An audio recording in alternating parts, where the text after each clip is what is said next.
Por exemplo, a denúncia, ele é preso, aí o Ministério Público oferece a denúncia. Quando você lê a denúncia, você lê a narrativa da conduta que ele praticou e o tipo penal imputado, você lê o verbo núcleo do tipo penal, vê o verbo que está ali na conduta narrada, e você fala, não há uma adequação típica. Esse verbo aqui que o Ministério Público diz que o meu cliente praticou, não é o verbo que está descrito na lei. Se a conduta é atípica, falta elemento, condição para a instauração da ação penal. Se você verifica que está faltando uma condição de procedibilidade da ação penal, e o juiz recebeu a denúncia mesmo assim, você está diante de quê? De uma ilegalidade.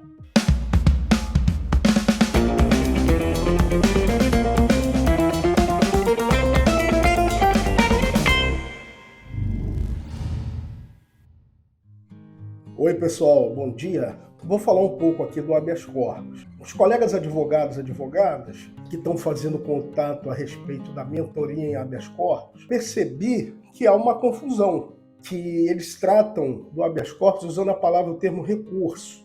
Porque eu tenho que fazer um recurso de habeas corpus. Pessoal, quando se fala em habeas corpus e a gente fala em recurso, nós estamos nos referindo ao recurso ordinário constitucional. Por exemplo, quando você vai ao seu tribunal estadual ou à Justiça Federal do seu estado, mas vamos pensar aqui, você está na Justiça Estadual, o seu cliente está preso, você impetrou um habeas corpus, a ordem foi denegada. Aí cabe um recurso ordinário para o Tribunal Superior, no caso o STJ. A natureza jurídica do habeas corpus, ele é uma ação penal autônoma não condenatória. O artigo 5º, inciso 68 da nossa Constituição da República fala assim: conceder-se-á habeas corpus sempre que alguém sofrer ou se achar ameaçado de sofrer violência ou coação em sua liberdade de locomoção por ilegalidade ou abuso de poder. Um exemplo muito interessante, tá? Um habeas corpus impetrado para trancar a ação penal.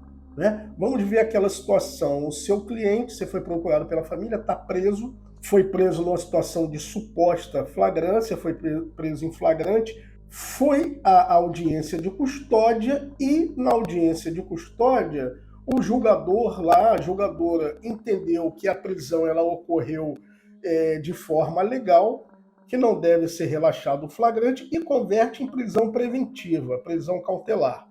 Nesse caso, pessoal, lembrando aqui, lá na mentoria em habeas corpus a gente vê isso com detalhe, mas só lembrando, quando você tem uma situação dessa, você não vai direto ao tribunal impetrar habeas corpus. Você vai ao juízo de primeiro grau, ao juiz natural da causa, né?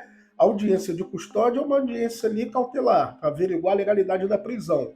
O julgador na audiência de custódia converteu em preventiva, você vai ao juiz natural, para onde foram encaminhados os autos, e pede o quê?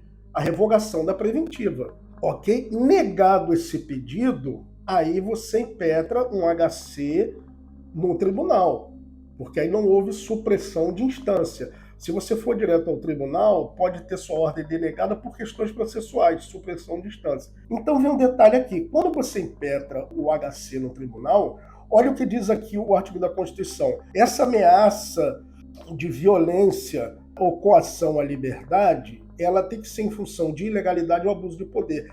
Então, um erro comum de alguns colegas, algumas colegas que muitas vezes não são nem criminalistas, não militam, são procurados numa emergência e querem fazer algo para ajudar, ele impetra o habeas corpus com questões de mérito, como, por exemplo, erro de proibição, erro de tipo.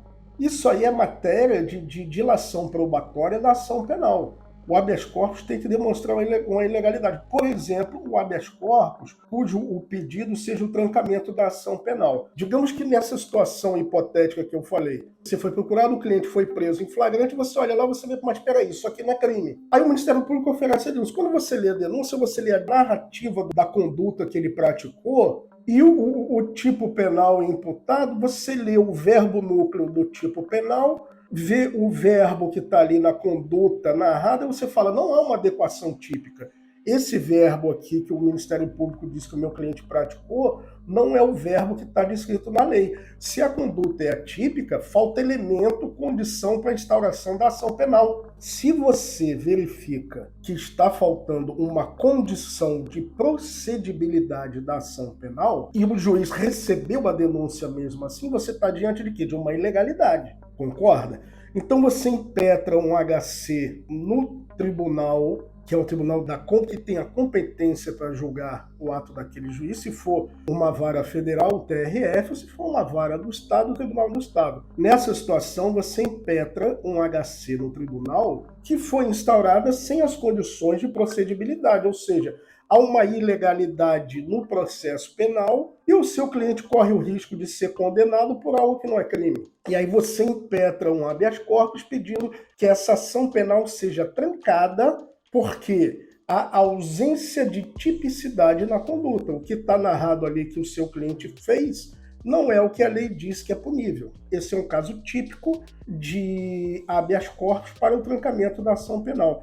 Em caso a ordem não haja concessão da ordem, seja denegada a ordem para a soltura do seu cliente, aí cabe o recurso ordinário em habeas corpus. Tá? Lá na mentoria a gente conversa bastante disso. Porque o habeas corpus, pessoal, ele é uma ação muito bonita. O habeas corpus, apesar dele ser um instituto do direito romano, a gente ter referências, ele ganhou força, expressividade na época da promulgação da Carta Magna, em 1215.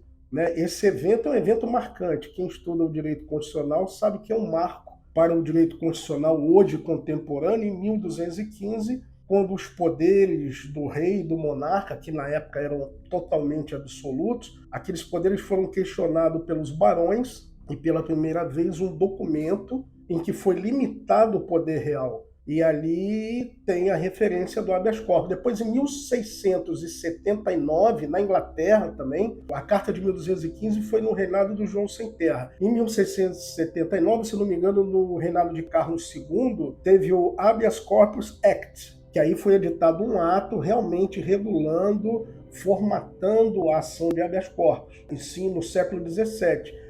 Então esse é um embrião. Essa história do direito, gente, tem lá no meu livro, tá? Que eu estou enviando gratuitamente para quem está inscrito no canal e no perfil. Então, pessoal, uma dica, uma sugestão que eu dou a vocês é o seguinte: vai lá no meu perfil no Instagram, também chama-se Defesa Técnica Jurídica, e lá tem o link para fazer download do meu livro, Por que Aprender o Direito. É gratuito, é um livro bem pequeno, de 40 páginas, só uma reflexão e vamos dizer assim, é para situar o leitor no universo jurídico. Ou seja, eu menciono lá nos primórdios, até passar pela Carta Magna, o Bill of Rights, até chegar nos dias de hoje, para que a gente possa entender o que é o direito. Entendendo o que é o direito, fica mais fácil a gente compreender o ordenamento jurídico contemporâneo hoje. E aos colegas advogados e advogadas que quiserem se aprofundar mais na tecnicidade do habeas corpus, do recurso ordinário, aí para isso eu sugiro a mentoria. Pessoal, muito obrigado aí pela audiência. Para quem não me conhece, eu sou Antônio Valença, advogado criminalista, jurista. Tá? Eu mantenho esse canal aqui no YouTube, o perfil lá no Instagram, Defesa Técnica Jurídica. A gente busca debater o direito de forma imparcial, sem paixão política, sem paixão ideológica. A gente busca compreender o fenômeno jurídico para a gente ter uma melhor percepção dos fatos jurídicos que ocorrem ao nosso redor. Tá bom, pessoal? Obrigado aí pela audiência. Até logo.